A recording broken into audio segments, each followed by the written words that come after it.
Assalamualaikum warahmatullahi wabarakatuh. Alhamdulillahirabbil alamin wassalatu wassalamu ala asyrofil anbiya'i wal mursalin Sayyidina Muhammadin wa ala alihi washabbihi ajmain. Wa ba'du. Pemirsa online yang dirahmati Allah, sekarang kita akan mengkaji hadis arba'in yang ke-24, yang mana hadis ini diriwayatkan oleh Abu Dzar Al-Ghifari radhiyallahu an Nabi sallallahu alaihi wasallam, diriwayatkan dari Nabi Muhammad sallallahu alaihi wasallam, bima yarwihi an rabbih, di dalam sesuatu yang diriwayatkan dari Tuhannya. Hadis ini adalah merupakan hadis qudsi, hadis yang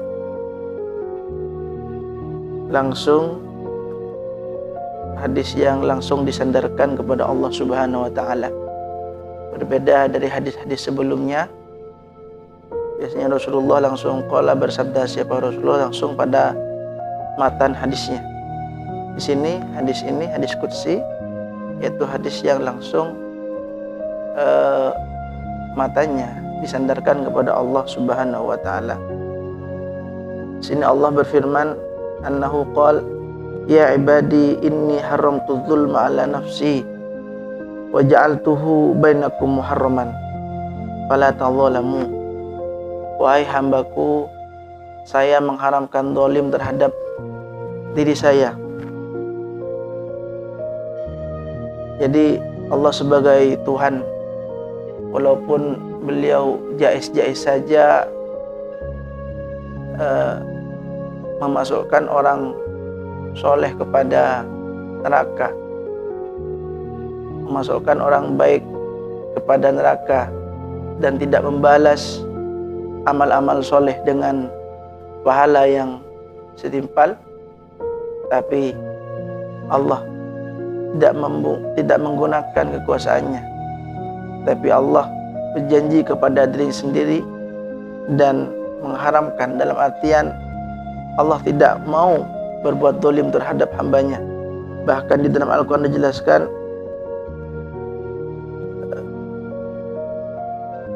wa mallahu yuridu zulman lil ibad wa ma rabbuka bidzallamin lil abid. Jadi Allah tidak menghendaki kezaliman terhadap hamba-hambanya. Wa ma rabbuka bidzallamin lil abid, dan Allah sekali-kali tidak menzalimi terhadap hamba-hambanya. Inilah Allah memberikan contoh kepada hamba-hambanya sebelum melarang kezaliman terhadap umat manusia. Maka Allah memberikan contoh terlebih dahulu bahwasanya dirinya sendiri diharamkan untuk berbuat zalim, dalam artian mengharamkan dirinya sendiri. Terus di sini dilanjutkan, waja'altuhu bainakum muharraman fala tadzalamu, dan kami jadikan zalim di antara kalian muharraman, sebagai suatu yang diharamkan. Fala tadzalamu, maka jangan engkau saling menzalimi, saling menganiaya antara satu manusia dengan satu manusia yang lain.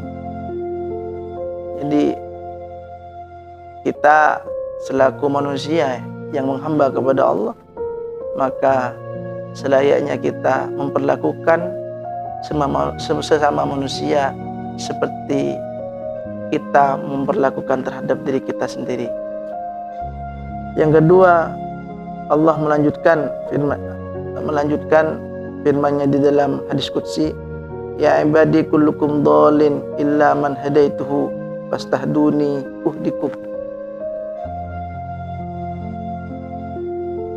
Wahai hamba-hambaku, kalian semua adalah orang-orang yang tersesat, illa man hadaituhu, kecuali orang yang diberi hidayah dariku.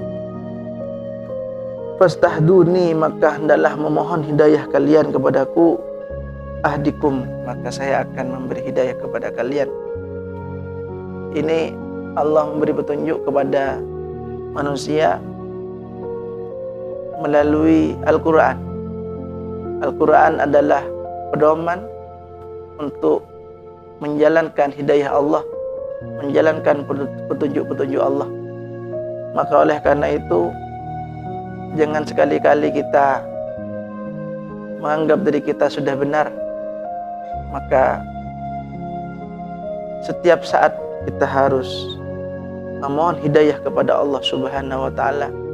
Makanya di dalam surah Al-Fatihah yang kita baca di setiap kita sholat 5 waktu, ihdinas shiratal mustaqim, tunjukkanlah saya ke jalan yang lurus. Maka oleh karena itu, sebagai hamba, maka kita terus setiap saat untuk selalu meminta hidayah Allah Subhanahu wa taala. Ya ibadi kullukum ja'i illa man at'amtuhu fastat'imuni at'imkum. Wahai hambaku, setiap kalian adalah ja'i, lapar, kecuali orang yang saya beri makan. Fastat'imuni ut'imkum, maka mintalah makan kepadaku, maka saya akan memberi makan. Jadi rezeki-rezeki yang kita makan setiap hari itu adalah pemberian dari Allah. Maka tatkala kita lapar, maka hendaklah kita minta kepada Allah. Dan tatkala kita makan, maka hendaklah kita ingat bahwasanya yang memberi makanan itu adalah Allah. Jangan hanya bisa menikmati rezeki dari Allah, tapi tidak bisa mengingat dan tidak bisa mensyukuri terhadap zat yang memberikan makanan itu sendiri. Jangan kita menjadi hamba yang pelupa sehingga kita menjadi kufur nikmat terhadap Allah Subhanahu wa taala. Terus di sini dilanjutkan, ya ibadi kullukum 'adin illa man kasautuhu fastaksuni aksukum. Wahai hamba-hambaku, setiap kalian adalah 'arin, adalah orang-orang yang telanjang, illa man kasautuhu, kecuali orang yang diberi pakaian oleh saya. Fastaksuni aksukum, maka mintalah pakaian kepada saya, maka saya akan memberi pakaian kepada kalian. Di sini dilanjutkan kembali, ya ibadi innakum tukhti'una bil-laili wan-nahar. Wahai hambaku, kalian berbuat salah baik di malam hari maupun di siang hari. Wa ana ufirudz dzunub jami'an, dan saya yang akan mengampuni dosa-dosa seluruhnya, baik yang dilakukan di malam hari maupun di siang hari. Fastaghfiruni ufir lakum, fastaghfiruni aghfir lakum, maka hendaklah engkau meminta ampunan kepadaku, maka saya akan memberi ampunan kepada kalian. Ya ibadi innakum lan tablughu durri wa tadurruni. Ya wahai hambaku, kalian tidak akan bisa membahayakanku, kemudian kalian mau membahayakanku, tidak bisa. Jadi Allah, kita sebagai hamba sekali-kali tidak akan bisa mencelakakan Allah sebagai Rabb. Walaupun kita berbuat maksiat sekalipun, Allah tidak akan menimpa terhadap dia bahaya, bahkan akan menimpa bahaya terhadap diri kita sendiri. Di sini dilanjutkan, walan tablughu naf'i fatanfa'uni, atau dan setelah itu kamu akan menyampaikan manfaat kepadaku, kemudian kamu memberi manfaat kepadaku. Sekali-kali tidak. Artinya Allah tidak akan menerima manfaat dari hamba sedikit pun. Ya ibadi law anna awwalakum wa akhirakum wa insakum wa jinnakum. Wahai hambaku, andaikan orang awal-awal di antara kalian dan orang paling akhir di antara kalian, manusia di antara kalian dan jin-jin di antara kalian, kanu ala atqa qalbi rajulin wahidin, kanu ala qalbi rajulin wahidin minkum ma zada dzalika fi mulki syai'an. Andaikan semuanya itu sudah sama, bertakwa semua, maka itu tidak akan menambah terhadap kerajaanku, menambah wibawa terhadap kerajaanku. Artinya apa? Takwa kita itu tidak akan membawa manfaat kepada Allah. Bahkan takwa kita itu akan memberi implikasi positif terhadap diri kita sendiri. Maka Jangan sekali-kali merasa berjasa terhadap Allah Subhanahu wa taala karena kita sudah melakukan ketaatan. Bahkan menginfakkan uang sedunia pun jangan sekali-kali kita merasa berjasa terhadap agama Allah, bahkan kepada Allah Subhanahu wa taala, karena ketakwaan kita tidak memberikan manfaat kepada Allah sedikit pun. Dilanjutkan, ya ibadi law anna awwalakum wa akhirakum wa insakum wa jinnakum kanu ala afjari qalbi rajulin wahidin ma naqasa dzalika min mulki syai'an. Wahai hambaku, andaikan seluruh kalian, awal akhir, manusia, jin semua, itu mempunyai hati yang keji, hati yang jahat, hati yang selalu maksiat kepada Allah, itu pun tidak akan mengurangi dari kerajaan Allah. Artinya apa? Maksiat-maksiat yang dilakukan oleh hamba itu tidak akan pernah membahayakan terhadap Allah dan tidak akan pernah mengurangi terhadap kerajaan-kerajaan Allah. Bahkan maksiat yang kita lakukan itu akan membahayakan diri kita sendiri. Kita zalim terhadap diri kita sendiri tatkala kita melakukan maksiat kepada Allah Subhanahu wa taala yang membuat kita masuk neraka. Na'udzubillahi min dzalik. Ya ibadi law anna awwalakum wa akhirakum wa insakum wa jinnakum qamu fi sa'idin wahidin fas'aluni fa'ataitu kulla insanin mas'alatahu ma naqasa dzalika mimma indi illa kama yanqusul mikhyat idza udkhilal bahr. Wahai hambaku, andaikan kalian seluruhnya, awal akhir, manusia, jin, semua berkumpul untuk meminta kepadaku, kemudian saya memberi mereka satu persatu terhadap permintaannya.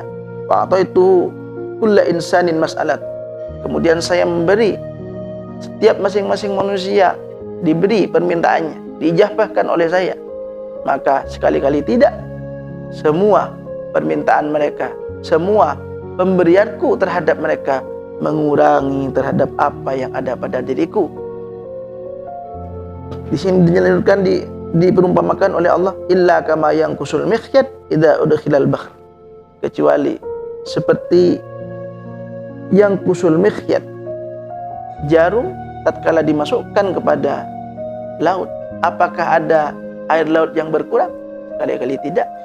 Itu saking remehnya pemberian Allah yang diberikan terhadap hamba-hambanya. Jadi monggo kita selaku hamba-hamba dari Allah, maka monggo ini ada penawaran langsung dari Allah. Maka setiap kita mempunyai permintaan, langsung kita aturkan kepada Allah Subhanahu wa taala.